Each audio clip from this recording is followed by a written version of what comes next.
اللہ علیہ وسلم کے وصال ظاہری کے ایام قریب آئے تو حضور نے سرخ پٹی باندھی، تیز بخار ہے نبی کریم کو، 2 صحابہ سہارا دے کے مسجد میں لائے، نبی پاک علیہ السلام کو بظاہر سہارا دے کے لایا گیا۔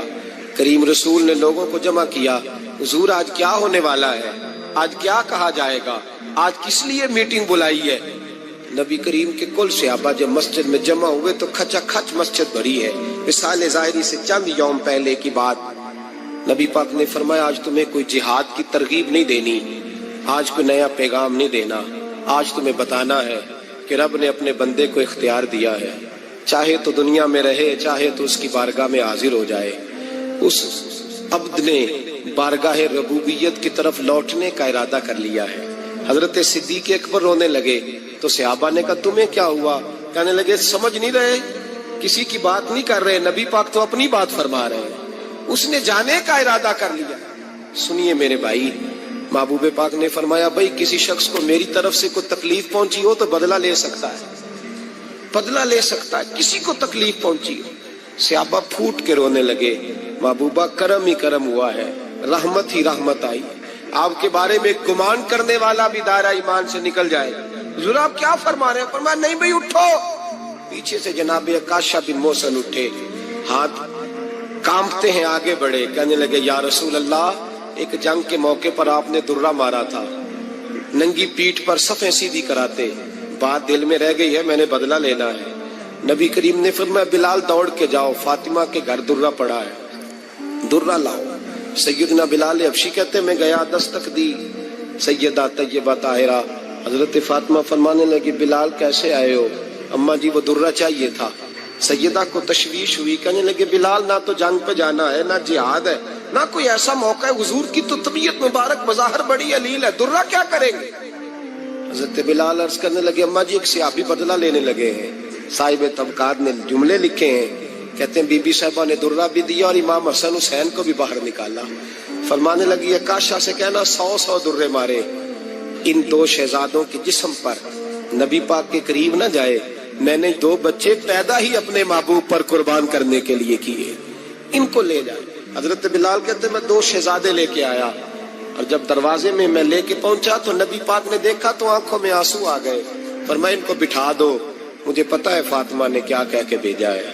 حضرت سیدنا بلال فرماتے ہیں درہ میں نے جناب عکاشہ کو دیا، حضرت عکاشہ درہ لے کے آگے جو بڑھے تو حضرت ابو بکر صدیق نے ان کے پیروں پہ ہاتھ رکھا، فرمایا عکاشہ میری طرف آ یار، مجھے ماں درے، نبی پاک کے قریب نہ جا۔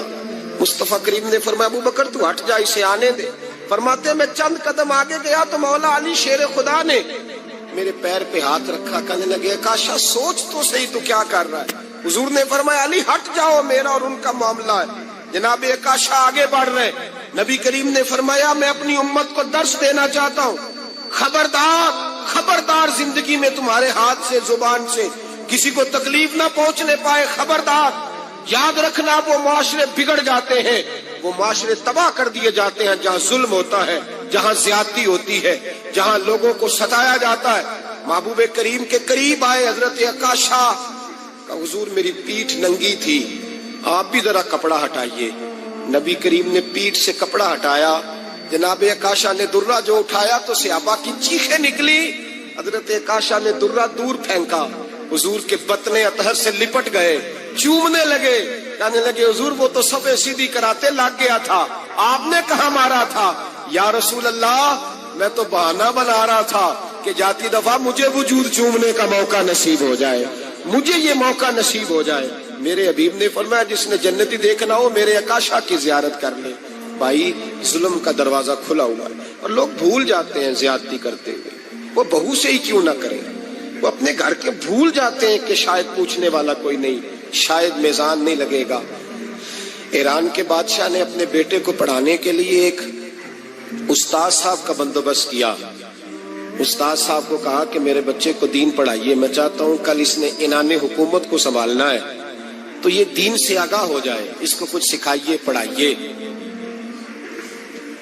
بہت نیک بزرگ بڑے درویش عالم پڑھانے لگے، اسباق مکمل ہو گئے، دین کے اسباق قرآن مجید پڑھایا، احادیث طیبہ کا درس دیا، اصول فقہ سے روشناس کرایا۔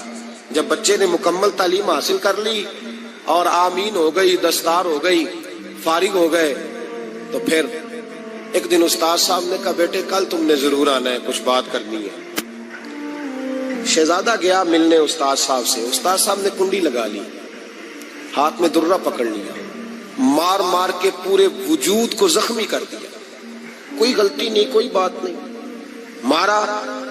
اب بچہ آیا، آ کے بادشاہ سلامت سے کہا کہ ابا جی سمجھ نہیں آئی، بڑا مارا ہے استاد۔ تو سیانے تھے نا بادشاہ، یہاں تو قاری صاحب روز کٹہرے میں کھڑے ہوتے ہیں، مولوی صاحب آپ نے میرے بچے کو کیوں مارا ہے؟ آپ 8,000 کے مولوی ہیں، میرا کئی کروڑ کا بچہ ہے، سویرے بدل لیں گے۔ خبردار آپ نے بچے کو ہاتھ لگایا، اپنی حیثیت میں رہے معاذ اللہ۔ جو قومیں استادوں کو کٹہروں میں کھڑا کرتی ہیں وہ ترقی نہیں کر پاتی، جو استادوں کو کٹہروں میں روز کھڑا کرتے ہیں۔ کہا ابا جی بڑا مارا ہے، تو والد بڑے سمجھدار تھے، کہنے لگے بیٹا استاد باپ ہوتا ہے، وہ زیادتی نہیں کرتا، کوئی بات ہوگی میں تیرے استاد کو کٹہرے میں نہیں بلاؤں گا۔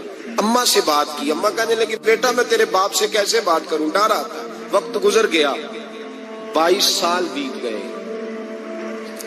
22 سال گزر گئے، بادشاہ کا انتقال ہوا، شہزادہ تخت پہ بیٹھا، پہلا حکم یہ دیا کہ میرے استاد کو بلاؤ، پہلا حکم۔ استاد جی بوڑھے ہو گئے تھے، چھڑی کے اوپر ٹیک لگا کے آئے اور بھویں سفید ہو کے جھک گئی تھیں، یوں آنکھ کھول کے بڑی مشکل سے دیکھا، کہنے لگے شہزادے حکم ہو۔ کم میں شہزادہ نہیں، اب میں بادشاہ بن گیا ہوں۔ استاد جی 22 سال بیت گئے، آپ نے مارا تھا، پر وہ درد چونکہ زیادتی کی تھی، میرا قصور کوئی نہیں تھا، تو نہ میری روح سے درد گیا ہے نہ میرے جسم سے گیا ہے، میں بے اختیار تھا، پوچھ نہیں سکتا تھا، آج با اختیار ہوا ہوں۔ سب سے پہلے پہلا حکم آپ کو دیا، بلایا ہے، بتائے کیوں مارا تھا، کیوں مجھے مارا تھا، میری زیادتی بتائے۔ تو استاد، بوڑھے استاد کی آنکھیں آنسوؤں سے بھر گئیں، کہنے لگے بیٹے بس آج کے دن کے لیے مارا تھا، یہ جو دن آ گیا نا میری زندگی میں اس لیے مارا تھا، یہ میں چاہتا تھا میری زندگی میں وقت ہے، آج کے بس میری مراد پوری ہو گئی۔ کہا صاحب کس لیے، مجھے بھی سمجھائے۔ آپ فرمانے لگے کتنی دیر ہو گئی تجھے مار کھائے ہوئے، کتنا زمانہ بیت گیا؟ کہنے لگا 22 سال۔ فرمایا زخم بھولے تو نہیں، درد ختم تو نہیں ہوئی، تمہیں بات ایک منٹ کے لیے بھی تمہارے حافظے سے محو تو نہیں ہوئی؟ کہ استاد جی روز رات کو یاد آتی، روز خیال آتا تھا۔ استاد کہنے لگے بھائی تو بے اختیار تھا، پوچھ نہیں سکا، 22 سال تجھے یاد رہا، مجھے پتا تھا تو ایک دن حکمران بنے گا، میں نے تجھے اس لیے مارا تھا کہ بیٹے یاد رکھنا، کسی پہ ظلم نہ کرنا، اگر تجھے 22 سال تک یاد رہا ہے تو جس پر تو ظلم کرے گا اسے بھی قیامت تک یاد رہے گا، اور یہ یاد رکھنا تو آج با اختیار ہوا تو تو نے مجھے بلا لیا ہے، قیامت کے دن غریب با اختیار ہو جائیں گے، مظلوم با اختیار ہو جائیں گے، وہ با اختیار ہوں گے للہ الواحد القہار، رب کریم کی بارگاہ کے اندر ان کا اختیار ہوگا، اکیلے اللہ کی حکمرانی ہوگی، پھر وہ بلائیں گے بڑے بڑے کج کلا، دنیا میں جن کی پگڑیاں اونچی تھی وہ سر جھکائے کھڑے ہوں گے، دنیا میں جو ڈکٹیٹر بنتے تھے ان کی پشتیں لال ہوں گی، ان کو غدار لکھا جائے گا، قیامت تک نہیں بھولے گا۔ ظلم کرنا تو سوچ سمجھ کے کرنا، اتنا کرنا جتنا تم سہ سکتے ہو، اتنی زیادتی کرنا جتنی قیامت میں تم برداشت کر سکتے ہو۔ میرے نبی کریم صلی اللہ علیہ وسلم نے فرمایا ظلم سے بچو، یہ قیامت کے اندھیروں میں سے ایک اندھیرا ہوگا، زندگی میں زیادتی نہ کریں، اگر تھوڑی دیر کے لیے کوئی چیز برداشت کر جائیں گے تو وہ فائدہ دے جائے گی، کچھ دیر کے لیے اگر سہ جائیں گے تو نفع مل جائے گا، سہنے کی کوشش کریں لیکن زیادتی نہ کریں، نظر کو، سوچ کو، ذہن کو پاک رکھیں، اور میرے بھائی زندگی پوری ظلم سے بچیں، زیادتی سے بچیں۔ امیر المومنین حضرت جناب سیدنا عمر فاروق رضی اللہ تعالیٰ عنہ رات گھر میں تھے تو رونے لگے، بڑی دیر تک روتے رہے، والدہ اٹھی تو صاحبزادے سے کہنے لگی پتہ کرو تمہارے باپ کو کیا مسئلہ ہے۔ شہزادے آئے، کہنے لگے امیر المومنین والد گرامی کیا ہوا؟ تو حضرت عمر فاروق کہنے لگے بیٹا اپنی اماں کو بلاؤ۔ والدہ آ گئی، کیا بات ہے، کچھ طبیعت خراب ہے تو حکیم کا بندوبست کیا جائے۔ تو حضرت عمر کہنے لگے کچھ بھی نہیں، آج مسجد سے نکلا ہوں تو نبی پاک کے صحابہ میری تعریفیں کر رہے تھے۔ یہ حضرت فاروق اعظم کے وصال کے قریب کے دن ہے، تعریفیں تو حضرت یہ رونے کی بات ہے کہ خوش ہونے کی؟ آپ فرمانے لگے نہیں، سوچتا ہوں